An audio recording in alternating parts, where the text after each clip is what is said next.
Grieve साध साध सब नेक हैं, आप अपनी ठोरे। जो सतलोक ले जाएंगे वो साधु कोई और।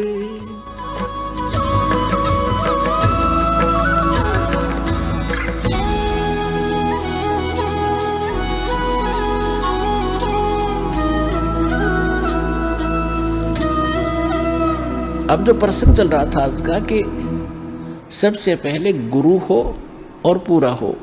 अब जो प्रसंग चल रहा है कि गीता ज्ञानदाता कहता है कि ये उद्धार आत्मा, ज्ञानी आत्मा है तो उद्धार, लेकिन ये मेरे वाली अनुत्तम गति में स्थित रहे, घटिया बने। उसको अपनी अनुत्तम क्यों कहा, अश्रेष्ठ क्यों कहा गीता ज्ञानदाता ने? जैसे चुनक नाम के ऋषि ने हजारों वर्ष साधना की, समर्पित हो गए, कोई देवता की पूजा नहीं करेंगे, हम केवल एक परमात्मा की भक्ति करेंगे। तो अज्ञानता से उसने ओम नाम को पूर्ण परमात्मा का मान लिया। और हठ योग ब्रह्मा जी का, क्योंकि इनके धर्मगुरु ब्रह्मा जी थे सबके, कि ब्रह्मा जी ने वेदों को जो जाना है, किसी के पास ऐसा ज्ञान नहीं है। वो फाइनल हो गया उनके लिए कि ब्रह्मा जी प्रथम पुरुष मानते हैं ये ज्ञान के।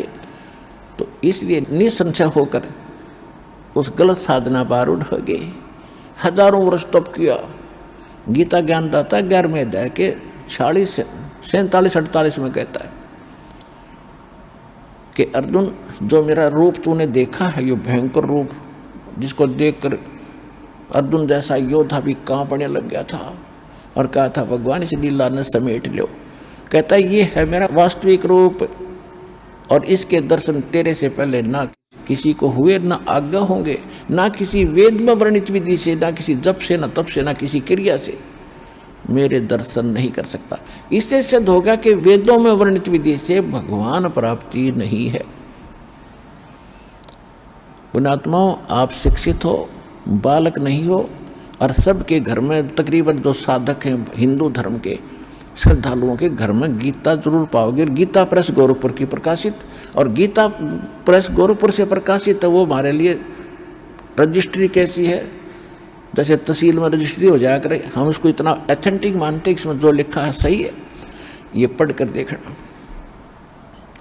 तो इससे सिद्ध हो गया कि वेदों में वर्णित विधि से जो साधना जिन्होंने की, भगवान नहीं मिल सकता। तो भगवान उनको मिलना ही नहीं था, उसमें कुछ और उनको ये सिद्धि वगैरह आ गई जिनकी हमने कतई आवश्यकता नहीं थी। इन सिद्धियों के बल से ये महर्षि पाक गए। अब चुनक ऋषि ने हजारों वर्ष तपस्या की, भगवान तो इनको मिलना ही नहीं था, मिला ही नहीं। ये एटम बम बन गए, एटम बम सिद्धि के। उधर से एक चक्रवर्ती राजा था मानधाता, पूरी पृथ्वी पर शासन था उसका। और ये राजा लोग दूसरे तीसरे चौथे वर्ष क्या करते हैं, एक अश्वमेघ यज्ञ करते हैं। पूरी पृथ्वी पे घोड़ा घुमा कर आते हैं, जिसके साथ सैकड़ों सैनिक होते हैं। राजा का पर्सनल घोड़ा होता है, हॉर्स, पर्सनल हॉर्स होता है, और उसके गले में एक पट्टी बांध दी जाती है, पंपलेट लटका दिया जाता है कि ये राजा मानधाता चक्रवर्ती का घोड़ा है, और जिसने राजा की पराधीनता स्वीकार ना हो, अन्य छोटे राजा उसके अंतर्गत थे पृथ्वी के, वो इस घोड़े को पकड़ ले और युद्ध के लिए तैयार हो जा। राजा के पास 72 करोड़ सेना है। 72 अक्षौणी, पहले मेजरमेंट अक्षौणियों में होता था, 72 अक्षौणी, एक सीधा सा समझ लो 72 करोड़ समझ कर चलो, 72 करोड़ सेना है। अब जो भी राजा पंपलेट को पढ़ रहा था वो सरेंडर कर देता कि मुझे स्वीकार है, मुझे उनसे लिखवा कर लाते थे। तो घोड़ा वापस आ रहा था, जाते समय भी चुनक ऋषि की कुटिया के पास से गए वो लाबड़दा, जो वापस आ रहे थे, जब ऋषि उधर से काल ने उसका रिमोट से उसमें प्रेरणा कर दी। अब देखो, इस काल के जाल को भगवान के तत्वज्ञान से समझेंगे। पहले तो ये क्या करता है, इनको गलत साधना करवा के एटम बम बनवा लेता है, और फिर स्वयं प्रयोग करता है इनका। जैसे ब्रह्मा जी से आकाशवाणी कर दी, तप करो, 1000 वर्ष तप किया, उसमें सिद्धि आ गई। अब रिमोट से कहा कि चलो सृष्टि करो। अब जब वो सिद्धि खत्म हो जाएंगी फिर मरो और गधा बनो, चलो हो गया काम इसका। अब इसने ऐसे ही इसके साथ किया हुआ, चुड़क ऋषि के साथ किया। जब वो परिपूर्ण हो गया, बम बन गया, एटम बम सिद्धि का, तब उसके अंदर प्रेरणा करती कि ये कौन है, कहाँ से आए हो। पूछा उन सैनिकों से। सैनिकों ने बताया कि ऋषि जी हम मानधाता चक्रवर्ती राजा के सैनिक हैं। उस ऋषि ने पूछा कि इस घोड़े पर क्यों नहीं बैठा भाई, खाली कैसे है ये, कि राजा का घोड़ा इस पर बैठ नहीं सकते, इसके गले में क्या लटका रखा है कि इसमें ये लिखा हुआ ऐसे ऐसे। तो ऋषि ने पूछा कि सभी पृथ्वी पर घूमे, किसी ने घोड़ा नहीं पकड़ा कि नहीं। और सैनिक होते ही हम तो मुंह फटे, कहने लगे कौन पकड़े, किसकी माँ ने दूध पिलाया, जाड़ तोड़ दिया हम उसकी, पता है इसमें लिखा राजा के पास 72 करोड़ सेना है। अब ऋषि अब काल प्रेरणा, क्योंकि साधना काल की रखी तो काल जैसे काम करेगा वो, तो उसके मन में आई कि इस राजा को सबक सिखाना चाहिए, इसमें अभिमान बहुत हो गया। अब ऋषि भगत का और जगत के साथ क्या संपर्क, अकल के चोर थे ये। अब उन पंगा पा लिया कि घोड़ा भाई मैं पकड़ता हूँ। ऋषि बोले मैंने घोड़ा पकड़ लिया और तुम्हारे राजा का युद्ध स्वीकार कर लिया। अब वो सैनिक कहने लगे रे कंगले, तेरे दाने खाने को नहीं युद्ध करेगा मानधाता चक्रवर्ती के साथ, तेरी क्यों साथ बोल दे रही है, अपनी जपले माड़ा बाबा जी चुप करके, इसी में खैर है तेरी।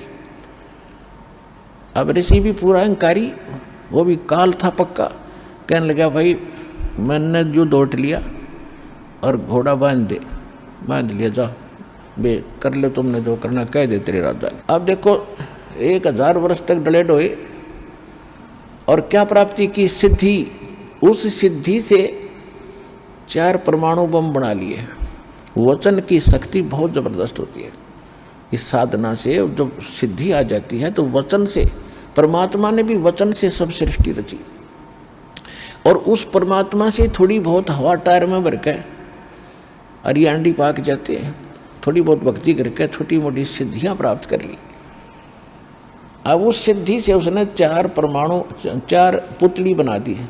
संत भाषा में उसको पुतली कहते हैं, वैज्ञानिक भाषा में 4 परमाणु बम समझ लो। अब जा करके सैनिकों ने राजा से बताया तो महामंत्रियों की पंचायत करी। मंत्रियों ने कहा कि राजन आज एक आदमी ने हिम्मत की है, कल दूसरे का मुंह उठेगा, और निप the evil in the but, बुराई को प्रारंभ में समाप्त कर देना चाहिए और उसको खत्म कर दो ऋषि को। तो एक आदमी को मारने के लिए उसने क्या किया, राजा के मंत्रियों ने 72 करोड़ सेना के 4 पार्ट बनाए, बटालियन, और एक में 18 करोड़ सेना एकदम भेज दी कि और भी जनता देखोगी इतनी सेना जा रही है, सबके कलेजे धड़केंगे, कोई हिम्मत नहीं करेगा बकवाद करने की, इस उद्देश्य से। अब जो ही उधर से ऋषि ने वह एक पुतली छोड़ दी, उसने 18 करोड़ सेना का सर्वनाश कर दिया। उसके परमाणु बन गए, न जाने कितनी पुतली बनकर कट्टा कट तलवार दिखे चलती, सबकी गर्दन काट दी। राजा ने दूसरी भेजी, टुकड़ी भेजी, ऋषि ने दूसरी पुतली छोड़ दी। ऐसे 72 करोड़ सेना का उस चुणक ऋषि ने नाश कर दिया। अब यहाँ सूक्ष्म वेद में बता रहे हैं परमात्मा, और इसलिए ये काल कहता है कि ये ज्ञानी आत्मा है तो उधार, लेकिन मेरे वाली इस घटिया गति में सचित रहे। अब इसके साथ क्या बनेगा, यहाँ सूक्ष्म वेद में क्या बताया है कि 72 अक्षौणी अक्षय करी, ये चुणक ऋषि स्वर एक, ये दे धारे जोरा फिर ये सभी काल के वेखे। कहते 72 अक्षौणी अक्षय करी, सत्यानाश कर दिया 72 करोड़ सेना का। और चुणक ऋषिश्वर एक, यानी चुणक नाम के ऋषिश्वर, ऋषियों में भी श्रेष्ठ ऋषि के ये लक्षण है कि उसने 72 अक्षौणी सेना को खा गया। वो 72 अक्षौणी खा गया, यो चुणक ऋषिश्वर एक, ये दे धारे मौत फिरे, जोरा माने मौत। दे धारे जोरा फिर ये सभी काल के भेष। कहते ये चलते फिरते ऋषि दिखे तुमने, ये तो चलती फिरती मौत है, मौत। अब किसी ने कुछ थोड़ा सा टोक दिया, जा तेरा नाश होगा। सारी उम्र तक डले डोए, किसी को आशीर्वाद दे के, किसी को बद्दुआ दे के, ये फिर जीव के जीव हो जाते हैं, अपनी उस सिद्धि का नाश कर देते। अब क्या बनेगी इस ऋषि के साथ?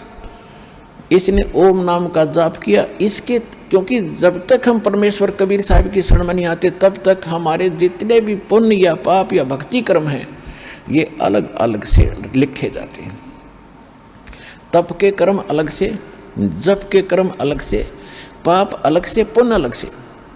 तो ये जो इसने ओम नाम का जाप किया, इसके प्रभाव से ये जाएगा ब्रह्मलोक में, वह हजारों युगों तक ये ठाठ करेगा अपनी पूंजी तय ओम नाम की कमाई से।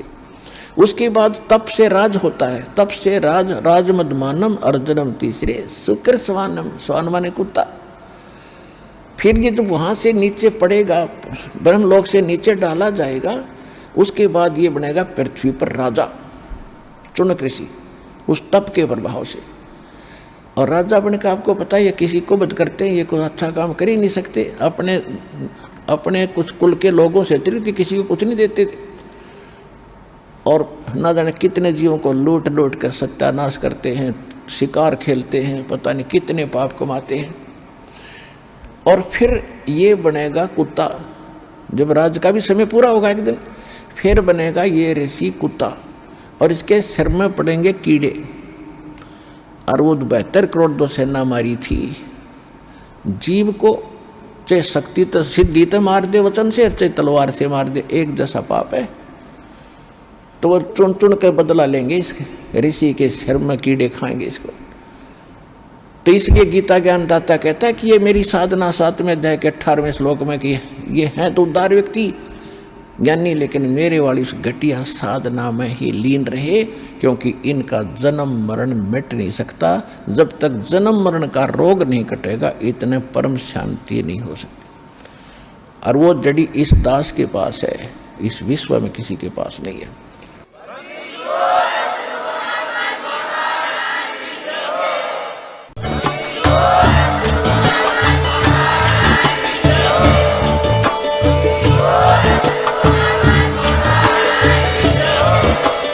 आप सुन रहे थे जगत गुरु तत्वदर्शी संत रामपाल जी महाराज जी के मंगल प्रवचन। अधिक जानकारी के लिए विजिट कीजिए हमारी वेबसाइट www.jagatgururampalji.org। संत रामपाल जी महाराज जी के शुभ आशीर्वाद से पूरे विश्व भर में 500 से भी ज्यादा नाम दीक्षा केंद्र हैं, जिन पर संत रामपाल जी महाराज जी द्वारा ऑनलाइन निशुल्क नाम दीक्षा दी जा रही है। अपने नजदीकी नाम दीक्षा केंद्र का पता करने के लिए संपर्क करें 8222880541।